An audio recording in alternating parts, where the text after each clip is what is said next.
My name is Lisa.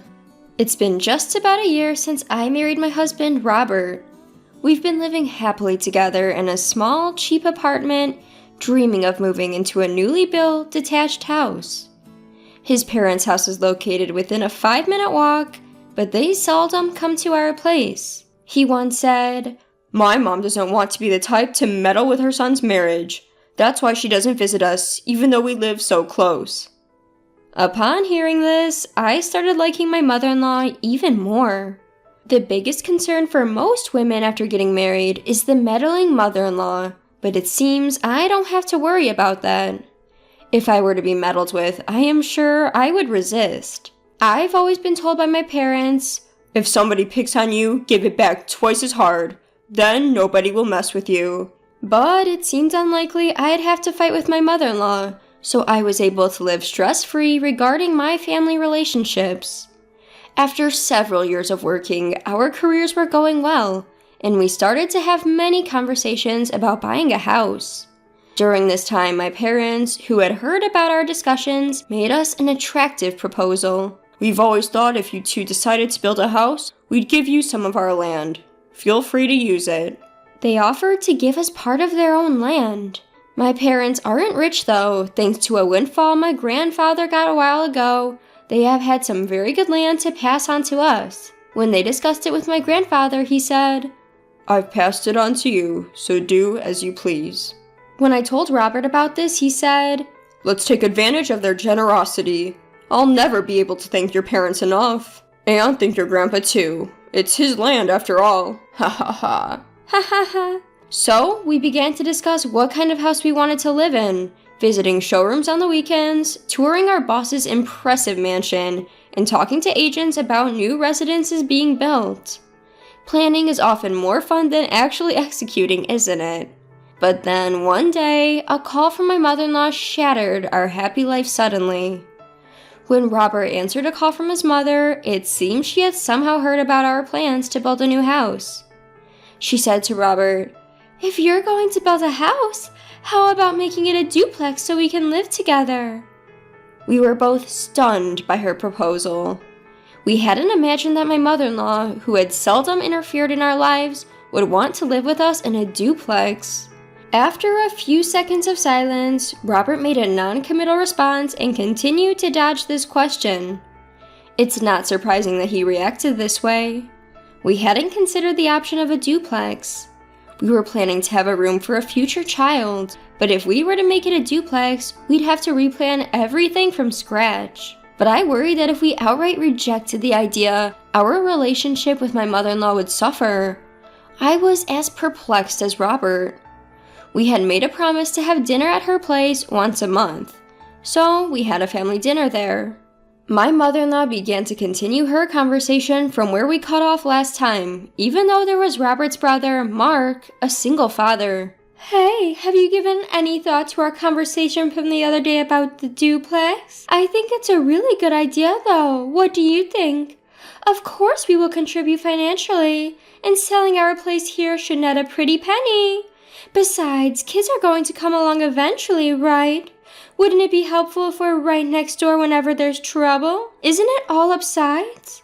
And with that, she started rapid-fire listing off the merits of a duplex. I tried to interject several times, but she didn't let me. Sure, she had a point. It would be nice to have help when a baby comes along, and the financial contribution is appealing. But I believed that my husband and I could handle any issues that were within her capacity to solve. Besides, it's better to rely on my own parents than to increase the chances of being bullied by her. Seeing my contemplative face, she continued, "Is it really that bad? Living with us, I mean. I thought you didn't hate us, but maybe I was wrong." She seemed to be playing the part of the saddened, so I pretended not to hear and hurriedly left her house. She continued to bombard my husband daily with the same spiel, and I was starting to feel quite stressed. "What do you want to do, Robert?" "Living together isn't bad, I guess. It would be reassuring to have our parents around, but I don't want to lose our alone time either." After much thought, we decided to decline my mother-in-law's offer. We wanted to give a priority to our own time. We decided to prioritize that. Surely if we explain properly, my mother-in-law will understand. So the day of our monthly family dinner arrived, and we were heading over to my mother-in-law's house to relay our decision. As we tried to express our thoughts to her, she interrupted. "Oh, about the duplex. We've been moving forward with the plan." "Huh? What?" Before we could react further, she added, "Oh, and Mark's moving in too. You know he's a single dad. It's tough, right? Let's help him out with the kid. Plus, getting some experience with kids will be reassuring when you have your own, don't you think? You should definitely do that." We were so shocked by her words that we completely forgot why we had come. Seeing our silence, my mother-in-law took it as approval and proceeded with the construction of the duplex, taking into account the views of my father-in-law and brother-in-law. Of course, we didn't just stand by. We tried to convey our decision to our in-laws several times, but they always dismissed us saying, "We're busy right now, let's talk later." And the plans for the duplex moved forward. The cost for the construction was being covered by our in-laws, so we didn't have a huge financial burden. But not only would we be living with our in-laws, but also my single father brother-in-law, and we would have to help take care of his child. Thinking about it, I was already feeling down. My husband was of no help, having thrown in the towel saying, "There's nothing we can do to stop it now. Let's just give up." I also felt it was futile to resist alone. We then finalized the blueprint and started deciding on interior elements like the tiles and flooring. Normally at this stage, we should have secured the funds. However, the money my in-laws had promised to pay for the multi-family house was nowhere to be seen. My husband Robert called his mother asking her to transfer the funds, but she responded, "Something came up and I need money immediately. Could you cover it for me? I promise to pay you back in a month, okay?" Even though they can't pay now, the project has already proceeded and it's impossible to cancel everything at this point. Robert and I could barely manage to cover it ourselves, but we didn't feel the need to go to such lengths. My in-laws' selfish behavior infuriated both of us. "Hey, you talk about covering the cost like it's a small change," Robert yelled at his mother. "Come on, she said she'd pay it back in a month. Has she ever lied to you?" Suddenly, my brother-in-law butted in. Stunned by his intervention, Robert agreed to wait for a month for the payment and started waiting for his mother's transfer. I decided to consult with my parents about this. The next day, I went to my parents' house and explained the situation, wondering if we could put the plans on hold. They said, "We were going to give you that land anyway, and if they're promising to pay later, we'll cover the cost." "Really? Are you sure?" "Of course, dear. Your happiness is all that matters to us. Don't give up on your dream house. For the sake of your future children, don't let this multifamily plan go through. Thank you." I was so grateful that I teared up. My mom smirked and said, "Plus, if they're around all the time, it'll be hard for me to visit, right? And I want to hog all the grandkids to myself." With my mother's help, the construction proceeded as planned, and finally, our dream home was completed. However, a month later, we still hadn't received any money from my mother-in-law. Meanwhile, they had started moving their belongings in before us. "Strange, isn't it a bit cramped for a duplex? Where's my room?" Since they didn't transfer the money for a duplex, we didn't build one. Naturally, there was no room for her. But she started moving her stuff into the room we'd planned for our future children. To make matters worse, she invited her friends over under the guise of a housewarming party and showed them around the house. "It's our dream duplex. It's a bit small, but we have a wonderful garden and can even plant a vegetable garden. Once the veggies are ready, I'll share some with you," she said, as if they had built the house with their own money. Her friends, unaware of the circumstances, complimented the house before leaving. After they moved in and things settled down, 2 months passed and we still hadn't received any payment from my in-laws. Robert confronted them, but they kept saying, "Soon, very soon." The situation didn't change even after 3 months or even half a year. On the contrary, my mother-in-law announced one day, "We decided not to sell our house. Instead, we'll have Mark and his kids live there," blatantly stating that she wouldn't pay us any money. But I wasn't surprised. My husband and I had often discussed that she likely had no intention of paying. "Oh, I just noticed that the house is a bit cramped when you two live there too. Can you guys move out? I have friends who occasionally want to stay over, and I want to be able to use the place freely. Doesn't that sound good?" she asked. In response, my husband raised his voice slightly and said, "That's not the deal. Why should we have to leave our own house?" "Well, both of you are working, right? You're hardly ever at home. And since you don't have any kids, it shouldn't be a problem. Besides, Lisa's family is rich, right? You can afford to build a new house." I was dumbfounded by my mother-in-law's outrageous words. My husband felt the same way. "First off, you haven't paid any of the expenses like you said you would. If you're not selling the house, you had no intention of paying from the beginning, right?" "What can I do? I decided to let Mark, who's a single father, live there. What's wrong with giving a house to my own son and his adorable children?" She started to get increasingly irritated, and it seemed unlikely that things would clear up. So we decided to discuss it in our bedroom that night. "If things continue like this, my mother and her family will definitely try to kick us out and take over the house." Yeah, I suppose so. My husband was right. From the next day onwards, my mother-in-law's attacks continued daily, and she started making nasty comments and harassing me. "If you don't want to be bullied as a daughter-in-law, you better move out quickly."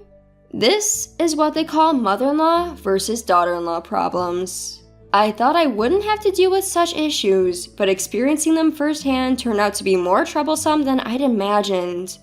When we were living in that small room, we barely interacted with her. Maybe I was foolish to not anticipate that things would turn out this way. However, being a person who believes in giving back as good as she gets, I decided to put a plan into action a month later. My husband, parents, grandfather, and I put a plan together. We decided to leave the house to execute our plan. My husband told my mother-in-law, "We're moving out. You want to invite your friends over as you please, right? You'll be happier that way." The moment she heard that, her face lit up with joy. We decided to move to a newly built apartment that we'd had our eyes on and return to renting. Reminds me of our newlywed days. Yeah, it does. Recalling our life in that apartment when we were newly married, we lived peacefully. Then, a week later, the phone rang. I overheard my husband say, "I see, that's great. By when?" I was sure that our plan had worked. In fact, the day after we made the plan with my parents and grandfather, we put our house up for sale. We found a buyer who wanted us to vacate in 3 weeks. While my mother-in-law wasn't around, we let acquaintances, colleagues, and others who wanted to see the house inside. Today's phone call was about one family who decided to buy. Then we arranged for 2 large trucks and decided to have the movers quickly load our belongings and furnitures onto them. We carefully timed it for when my in-laws announced that they were going to a theme park in New York over the weekend with their grandsons. They are probably enjoying their time with a certain mouse mascot right about now. Since they said they would be staying overnight, we thought that was our chance and prepared in advance. Everything went smoothly as planned because the professional movers did the packing for us, and it was completed much faster than we anticipated. We waited in front of the house, and when my in-laws returned in the evening, they seemed tense that something was different. My mother-in-law, looking anxious, entered the house and screamed, "What is this? What happened? Where are all our things?" My father-in-law was also making a fuss. Robert and I calmly observed my in-laws from the outside, and when they came out, we revealed the truth. Robert said, "Everything is loaded on these trucks. The destination is noted on a piece of paper stuck onto the trucks, so please go there. It might be a bit small, but it's enough for the 2 of you to live in. Well, it might get a bit cramped if you invite friends over. Also, this house has already been sold. It's someone else's property now. Take care." My in-laws were flabbergasted. "What do you mean you put it up for sale? It was our house. You can't just..." "Our house? The property was in Lisa's parents' name, and the house is in our name. We are the owners, so we have the right to sell it. And you dare say it's your house when you haven't paid $1. You should be ashamed.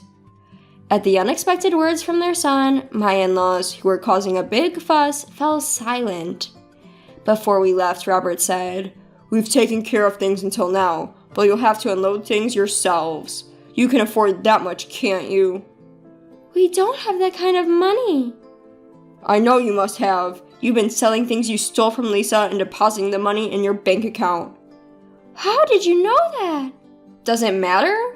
Oh, and you don't have to pay us back. Consider it severance pay. Use it however you like." And with that, we'll be off. I doubt we'll meet again. With that, Robert made a declaration of severance to his parents, took my hand, and we hurried home. We then called our parents and grandparents to inform them of the successful execution of our plan, and they were very happy. Moreover, my grandfather, knowing that we were about to continue living in an apartment, said, "Actually, I still have some land left. I'll give it to you two. I'll also cover half the costs, so build a new house." And that's exactly what we did. Half a year later, we completed our dream of building a brand new single-family home. We're a bit removed from the city center, but the air is fresh, the neighbors are kind, and we're very happy. As for the whereabouts of my in-laws, we don't know if they went to the address we provided. It seems they contacted my parents asking for financial aid. They also apparently asked their son, who is planning to remarry next year, if they could live with him, but he flatly refused because his new wife was also planning to move in. My parents decisively turned them down. They told them not to involve our family anymore. Robert apologized to my parents for his terrible ones, but my parents said, "From now on, we're your real parents. Feel free to rely on us as much as you want as a son." Thinking about potential future incidents, my parents recommended that we install a home security system. We can rest easy knowing they've been briefed to turn away his parents if they ever show up. Moreover, we have a guard dog that is a small, cute puppy in our yard. I highly doubt they'd have the guts to intrude. From now on, we won't have to deal with his parents at all. It's the beginning of a new life for the two of us. We'll surely have children in a few years and build a happy family. We won't let anyone disturb our happiness. That's a promise we've made to ourselves.